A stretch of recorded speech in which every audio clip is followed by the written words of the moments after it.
penutup di atasnya anggota yang sakit. Kedua, ada. Perbahasan yang pertama adalah tidak ada. Jadi bila seseorang itu tidak ada di atas anggota yang tidak boleh kena air itu sebarang satir, pertama yang berlaku khilaf, adakah bersama di samping tayamum, adakah perlu disertakan dengan ghaslus sahih, membasuh anggota yang ataupun membasuh bahagian yang sahih ataupun anggota yang sahih. Ada dua pendapat. Pendapat yang muktamadnya wajib ghaslus sahih. Daripada sini kita dapat ketahui bahawasanya dalam keadaan sebahagian anggota tak boleh kena air dan tidak ada satir, perlu menggabungkan antara wuduk dan juga tayamum. Itu dah selesai. Kemudian perbahasan kedua, kalau perlu gabungkan, bilakah waktunya tayamum itu hendak dilakukan? Bila waktu seorang itu akan tayamum? Maka dibahagikan kepada dua masalah. Pertama, orang yang berjunub, sebahagian anggota tak boleh kena air. Yang kedua, orang yang berhadas kecil. Kalau orang yang berjunub, dia perlu gabungan antara mandi dan juga tayamum. Soalannya, bilakah dia akan tayamum? Wala tartib, tidak ada bila. Faham? Tidak ada bila. Bila dia kata wala tartib ni, tak ada waktu. Mandi dahulu ke, tayamum dahulu ke, tak ada masalah. Wala tartib. Faham? Dia nak tayamum dulu, okey. Mandi dulu, okey. Namun antara dua ni afdalnya dahulukan tayamum, kemudian barulah mandi. Dahulukan tayamum, kemudian barulah mandi. Mandi yang dimaksudkan ialah ghaslus sahih, membasuh bahagian-bahagian yang boleh kena air. Itu untuk junub. Untuk orang yang wuduk ada khilaf. Junub tak ada khilaf, tapi wuduk ada khilaf. Kalau dia berada dalam keadaan hadas kecil, adakah hukum dia sama macam junub, iaitu la tartib ataupun ada tertib? Ada dua pendapat. Pendapat yang muktamadnya apa? Pendapat yang muktamadnya ada tertib. Itu bahasa ringkas dia. Faham? Apa maksud ada tertib? Itu maksud dia. Maksud ada tertib iaitu ishtiratut tayammum waqta ghaslil alil. Jadi bila kita kata ada tertib, soalan kedua, okey, kalau ada tertib, bila? Apa? Bila? Apa dulu?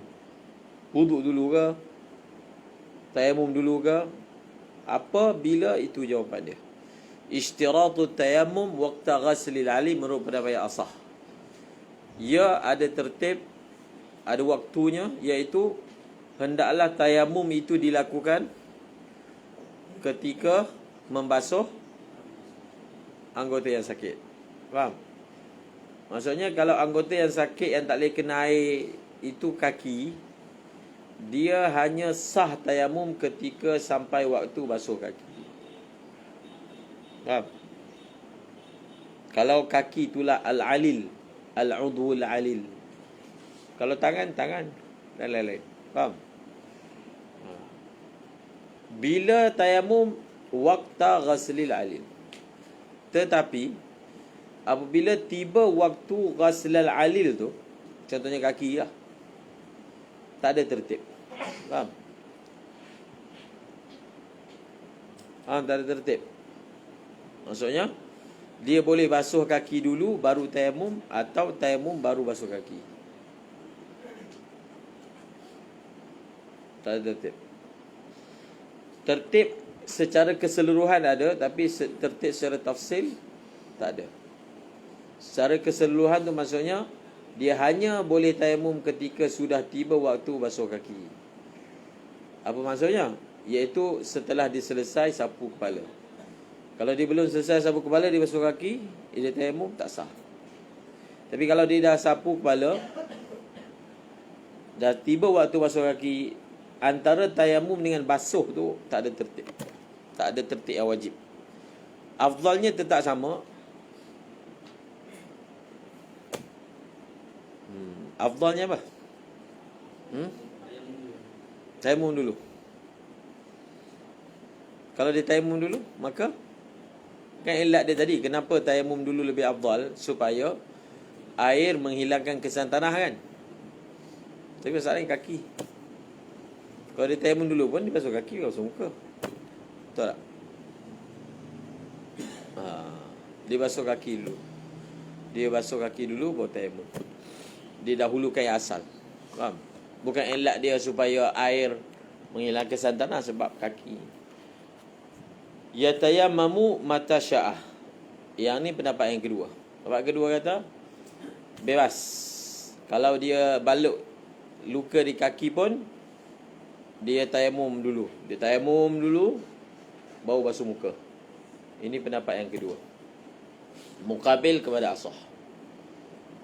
Dan kita dah sebut dah banyak kali, tayamum tersebut adalah menggantikan bahagian anggota sakit yang tak kena air.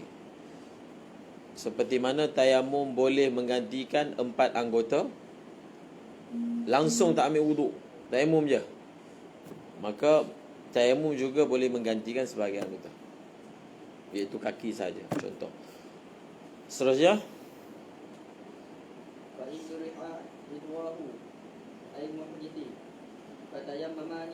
tayammuman.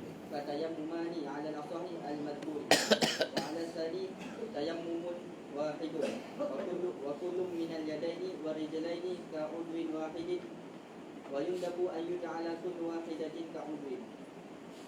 Kaedah dia, satu anggota, satu tayamum. Satu anggota, satu tayamum. Maksudnya kalau 2 anggota, dia ada 4 anggota wuduk. Kalau 2 anggota wuduk yang tak boleh kena air, maksudnya tayamum 2 kali. Wa ala hadzal qiyas. 2 tayamum menurut pendapat asah. Wa ala tsani, dan berdasarkan pandangan kedua. Kedua yang mengatakan yang tadi tu, ya tayammumu mata sya'a kan.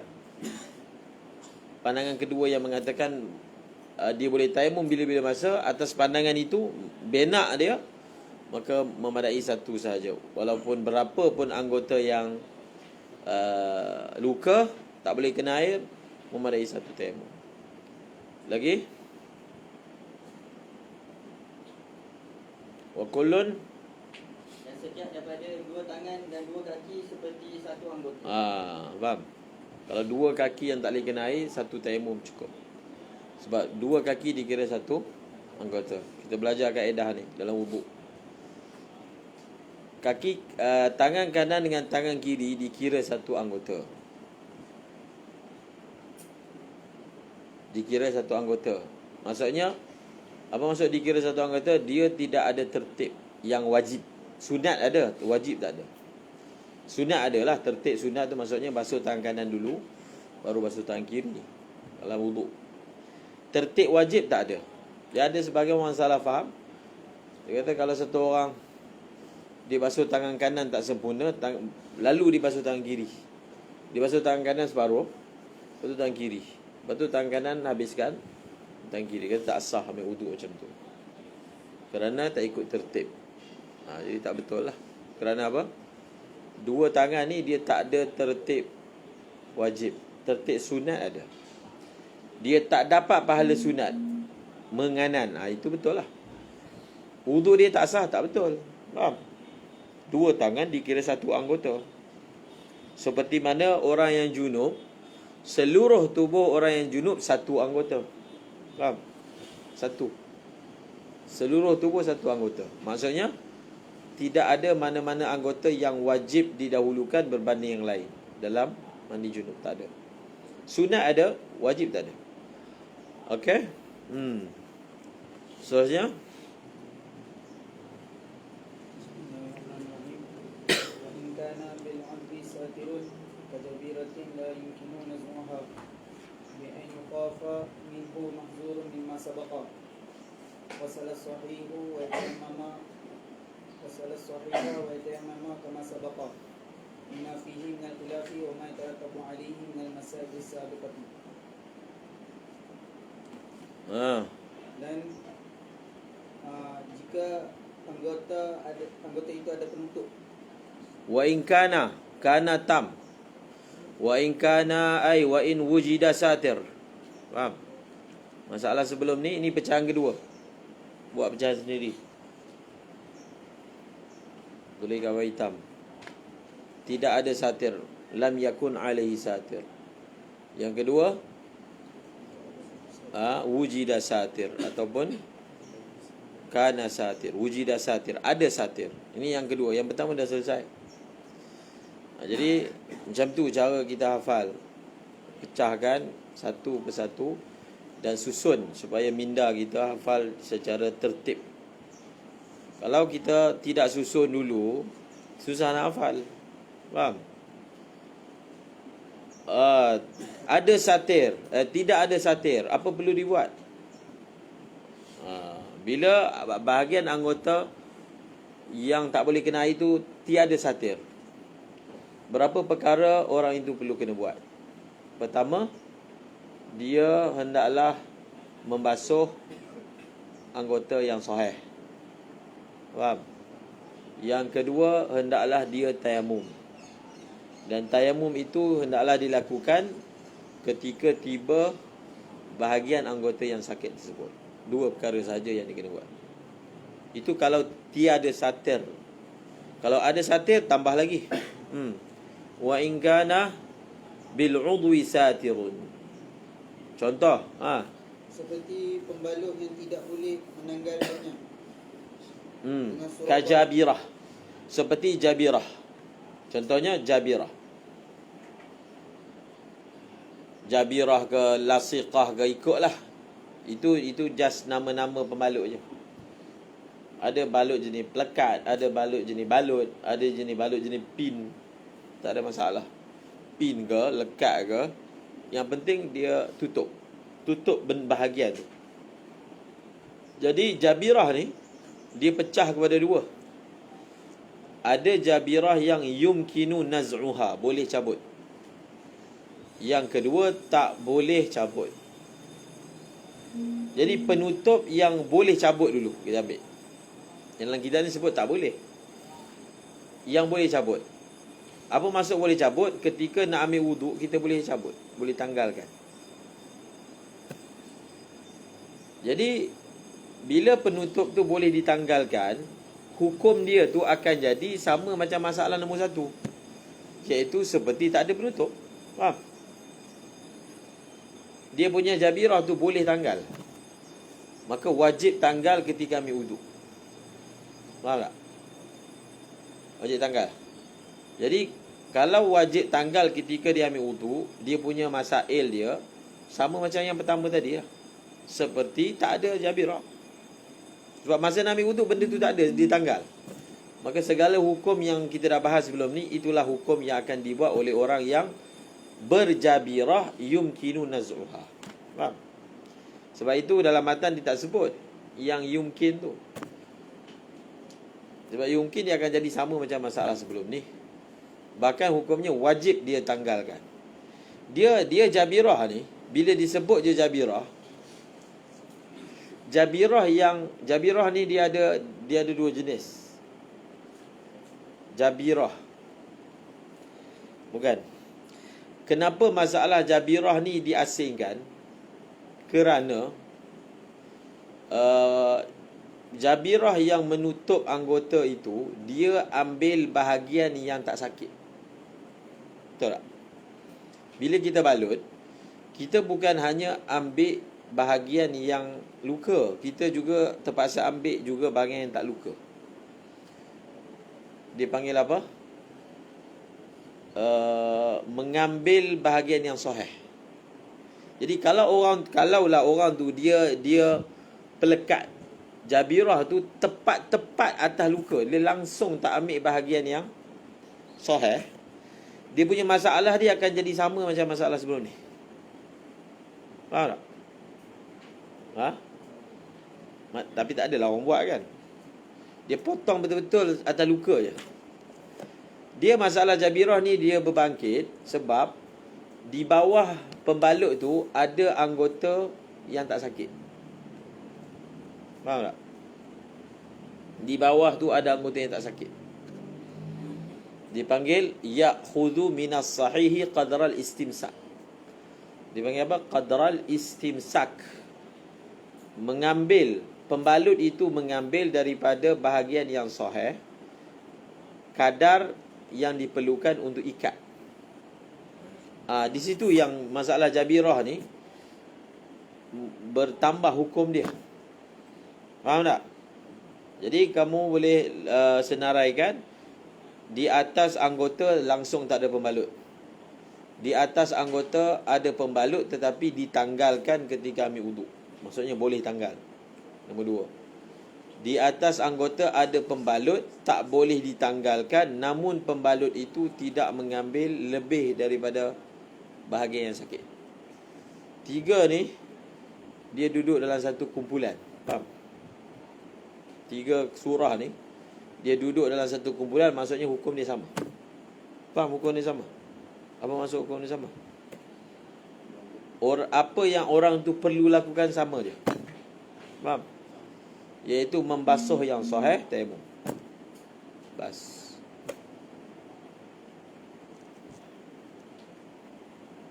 Kumpulan yang sama. Kumpulan yang kita nak bincang ni, bahagian jabirah itu tidak boleh ditanggalkan. Dan mengambil ya'khudhu minas sahihi qadra al-istimsak. Baca. Dia kena buat apa ni? Kalau jabirah, kalau balutan itu ambil bahagian yang tak sakit, boleh kena air. Contoh orang patah kan, lagi banyak ambil. Dia bukan tak boleh kena air. Kita balut tu bukan sebab air tak boleh kena. Sebab balut tu supaya nak bagi tulang tu tak bergerak dan dia boleh sembuh kan. Orang yang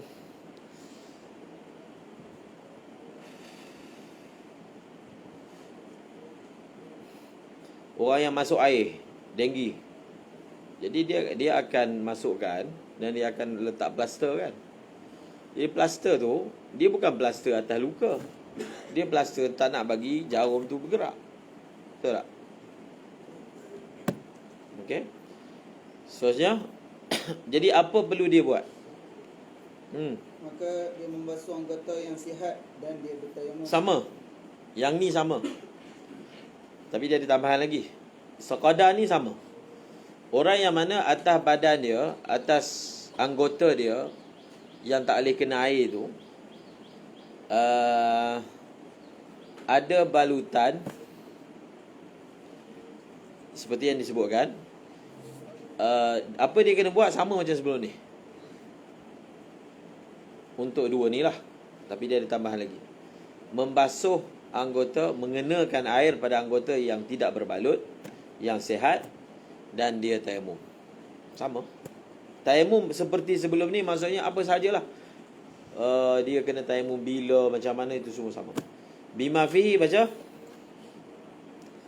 Bima fihi minal khilafi wa ma yatarattabu alaihi minal masail. Semua masail khilaf, perlu itu ke, perlu ini ke, semua sama. Lagi? Wa fi tayammumi huna qaulun. Innahu la yajibu ma'a wujubi ghasli sahihi wa mas'il jabirati bil ma'i. Lagi? Wal qawlu bi'adami wujubi ghasli sahihi huwa 'ala al qawli bi wujubi tayammumi iktifa'an bihi. Terjemah? Dan satu qaul yang Wa fi tayammum huna, dan pada tayamum di sini. ada Faham? satu qaul. Masalah sebelum ni kita baca, kita dah baca dalam syarah. tidak ada khilaf dalam masalah sebelum ni kena tayamum. Itu tak ada khilaf. Yang ada khilaf, adakah di samping tayamum juga wajib basuh yang sahih kan? Itu masalah sebelum ni. Tapi masalah di sini ni maksudnya masalah apa di sini? Di sini maksudnya wa fi at-tayammumi huna maksudnya fi surati wujudi jabiratin la yumkinu naz'uha ala udwin. Huna maksudnya apa? Dalam surah ini ataupun dalam masalah adanya jabirah yang tak boleh ditanggalkan. Fi mas'alati wujudi jabiratin la yumkinu naz'uha ala udwin, atas anggota. Dalam masalah ni, dalam isu ini, dia ada qaul yang mengatakan tak wajib tayamum. Yang ni memang ada khilaf. Dalam masalah tak ada balutan, tak ada khilaf kena tayamum. Tapi dalam masalah ada balutan, ada qaul mengatakan dia hanya wajib basuh yang sahih saja. Dia tak perlu sekalikan dengan tayamum. Nampak tak dia punya terbalik dia? Di sana perbahasan dia, dalam masalah tayamum tak ada khilaf, tapi dalam masalah adakah kena basuh tu ada khilaf. Tapi di sini dalam masalah adakah bersama basuh tu wajib tayamum, ada qaul innahu la yajibu ay tayammumu ma'a wujubi ghasli sahihi wa mashi al-jabirah bil ma'. Lagi satu qaul, wal qawlu bi'adami wujubi ghasli sahih huwa 'ala al-qawli bi wujubi tayammumi iktifa'an bihi. Dan bermula qaul bahawasanya tidaklah wajib basuh yang sahih, qaul tersebut adalah dibina atas qaul wajib tayamum kerana berpada dengannya. Maksudnya dalam masalah ni ada beberapa qaul. Qaul yang muktamad, di samping basuh yang sahih, jadi dia perkara tambahan yang orang yang sahibul jabirah kena buat. Sebelum ni orang yang tak ada jabirah dua saja kan, dia kena tambah satu lagi dia kena buat. Apa dia? Mashul jabirah bil ma'. Faham? Jadi orang yang ada jabirah dia kena tayamum, dia kena basuh anggota yang sihat. Nombor 3 dia kena buat. Yang ni tak ada pada masalah sebelum ni. Iaitu apa? Mashul jabirah bil ma'. Dia kena sapu air atas balutan. Faham? Ini yang muktamad dia kena buat. Ada qaul kata dia kena buat dua je. Basuh yang sahih, sapu air atas jabirah, tak payah tayamum. Ada satu lagi kata tayamum saja, tak payah basuh yang sahih dan tak payah sapu atas jabirah. So dia ada 3 qaul. Qaul yang muktamad nombor 1 tadi, 3 perkara kena buat. Faham? War-Rafi'iyyu baca. Ar-Rafi'i fi syarhi haka fi qism satiri. Kau apa baiklah? 11. War-Rafi'iyyu Ar-Rafi'i fi syarhi haka fi qismi as-satiri fi wujubi ghusl as-sahih at-tariqain wa fi wujubi tayammum al-qawlain. Kemudian ثم قال في قسم عدم الساتر غسل صحيح وفي وجوب التيمم خلاف السابق في القسم الأول. Maksudnya Imam Rafi dalam syarah kabir dia, dalam bahagian ni yang ada satir ni, Imam Rafi telah hikayat kat sana, boleh tengok dalam bab adakah wajib basuh sahih ataupun tidak, ada 2 tariq. Adakah wajib tayamum ataupun tidak, ada 2 qaul. Itu hikayat tentang khilaf dalam masalah. Kemudian seterusnya sekarang ni dia nak terangkan apa maksud jabirah. Wal jabiratu alwahun tuhayya'u lil kasri wal inkhila' tuj'alu ala apa dia? Kepingan-kepingan yang disediakan Untuk patah dan tercabut. Sama ada dia ni tulang dia patah ataupun tertanggal. Tanggal daripada ensel dia, daripada sendi dia. Jadi kita letakkan macam orang dulu lah. diletak papan dengan dibalut atas. Itu dipanggil jabirah. Lusuk, lasuk. واللصوق بفتح اللام ما تحتاج إليه Jirahatu min khirqatin وقطنة wa nahwihima.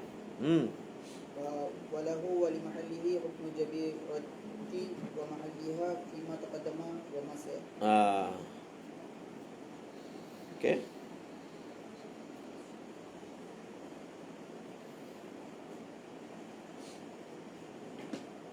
Lasuk ni dia walahu walil lasuqi wali mahallil lasuqi hukmul jabira wa mahalliha.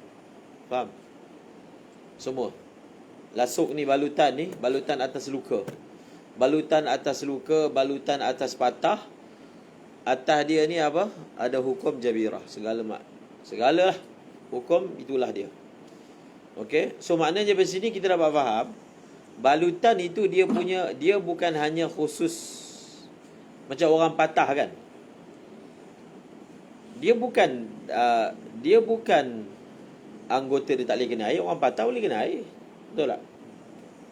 Tapi tak boleh kena air tu disebab ada benda yang halang. Benda yang menghalang itu diperlukan atas tujuan perubatan. Faham? Satu, jiraha, balut. Memang kita balut tu kerana anggota kita tak boleh kena air. Memang tak boleh kena air. Sebab apa tak boleh kena air? Sebab luka. Orang patah boleh kena air. Faham? Kita tutup anggota dia tu bukan sebab takut air kena. Tujuan dia nak sendal tulang sendi supaya tak bergerak dan boleh menghasilkan sembuh. So daripada sini, kalaulah di atas anggota kita diletak sesuatu atas tujuan rawatan, faham? Maka dia juga mengambil hukum jabirah.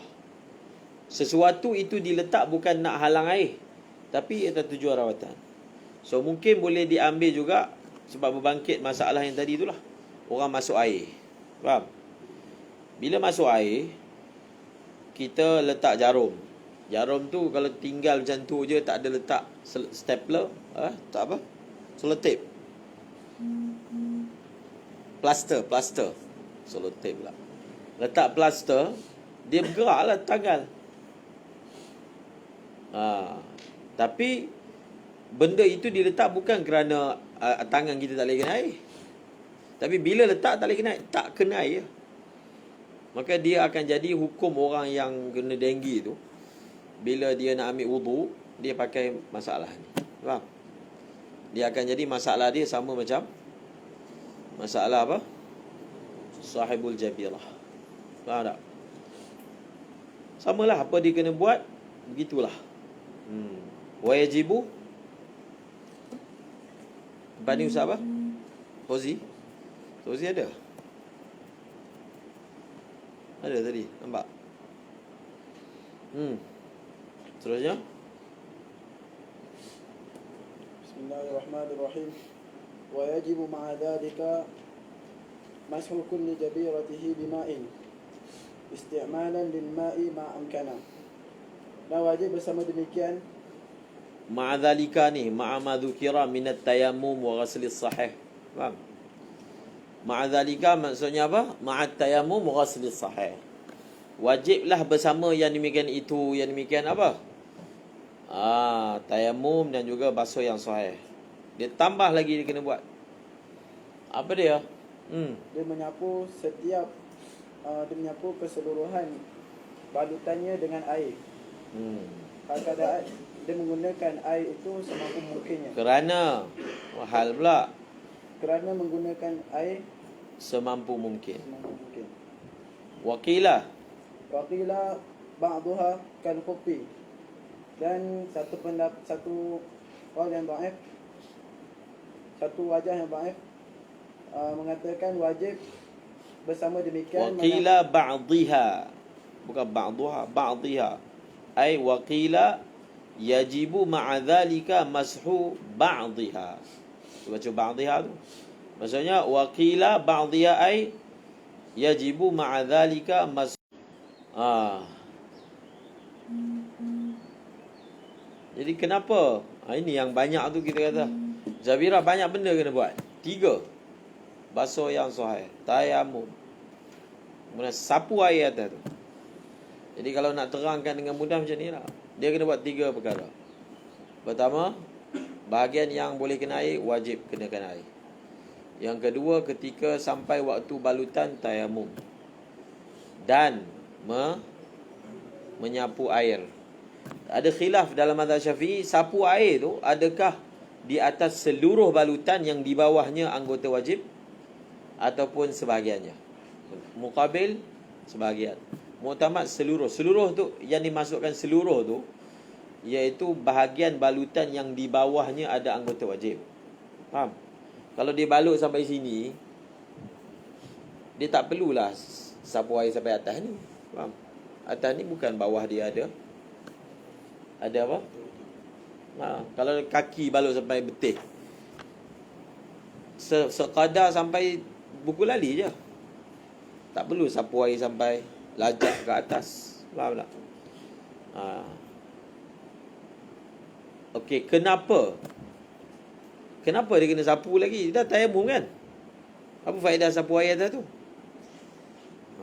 Dia kena tahu semua sebab dia. Tayamum adalah menggantikan kawasan yang tak boleh kena air.